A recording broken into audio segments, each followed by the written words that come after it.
भारतीय जनता पार्टीचा निवडणूक जाहीरनामा आज जाहीर झाला। यातले 3 मुद्दे फार माझ्यासाठी महत्त्वाचे आहेत। त्यातला एक मुद्दा त्यांनी सांगितला की विरासत से विकास तक। जी भाजपा दिवस रात्र घराणेशाहीवर बोलते आणि स्वतः विरासत से विकास तक असा अजेंड्यामध्ये शब्द आणते, मुळात त्यांनी महाराष्ट्रामध्ये तब्बल 12 उमेदवार हे विरासतचेच सगळे धनी असणारे दिलेले आहेत। संपूर्ण भारताचा विचार करता 112 उमेदवार हे घराणेशाहीतून आलेले उमेदवार भाजपाने दिलेले आहेत। त्यामुळे भाजपाला त्यावर बोलण्याचा यत्किंचितही अधिकार नाही।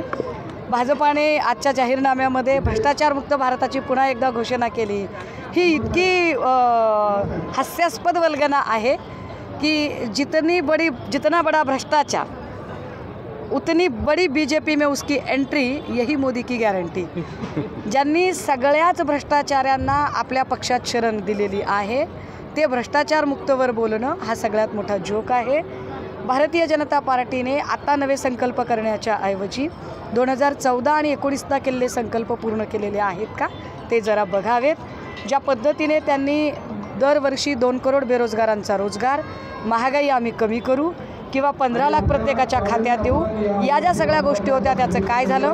विशेषतः महाराष्ट्रातला आज बाबासाहेबांचा जन्मोत्सव आहे, इंदू मिलचं बाबासाहेबांचं स्मारक आणि समुद्रातलं शिवछत्रपतींचं स्मारक, यावर भाजपा काय विचार करणार आहे आणि ते सगळे वादे इरादे कुठे गेले यावर आधी त्यांनी बोलावं, मग महाराष्ट्रात तो त्यांचा जाहीरनामा घेऊन यावं। आम्ही उत्तर ये वाला लेते हैं। Inverter AC. आप गैम्बलर हो ना?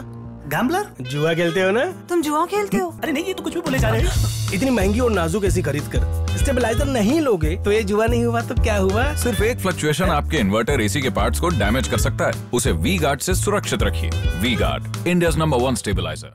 मानवतावाद आणि संविधानवाद मानणारा प्रत्येक माणूस आजचा हा उत्सव अत्यंत उत्साहाने साजरा करतोय।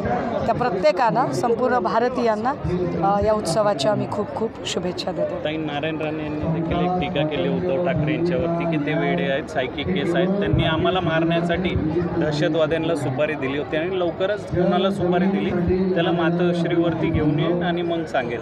जाऊ द्या, हे बघा तुम्ही किनी असं मानसिक आजारी असणाऱ्या लोकांना जास्त त्रास देऊ जाऊ नका। नारायण भाऊ थोडे आजारी आहेत, त्यामुळे त्यांचं हे जे काही तापातलं बडबडणं आहे ते मी समजू शकते। आणि उद्धव ठाकरे यांनी गद्दारी केली असं देखील त्यांनी म्हणलेलं आहे। 2019ला मोदी यांच्या नावावरती मतं मागितली आणि नंतर काँग्रेस सोबत गेले आणि सोनिया गांधींसमोर ते मुजरा करतात असं त्यांचं म्हणणं। 10 वर्ष ज्या माणसाने सोनियाजीने आणि काँग्रेसच्या घरात धुनीभांडी केलेली आहेत त्यांनी काही सांगावं आणि त्याच्यावर आपण काही बोलावं, मला वाटतं हे शान के खिलाफ आहे।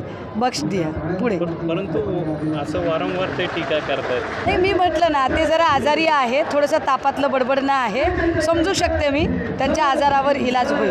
आणि उद्धव ठाकरे यांना जे मुख्यमंत्री केलं म्हणून ते तिकडे पळाले, मराठी माणसांशी गद्दारी केली।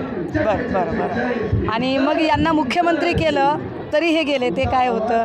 पण असो, आजारी माणूस आहे, नाही बोलायचं त्याच्यावर।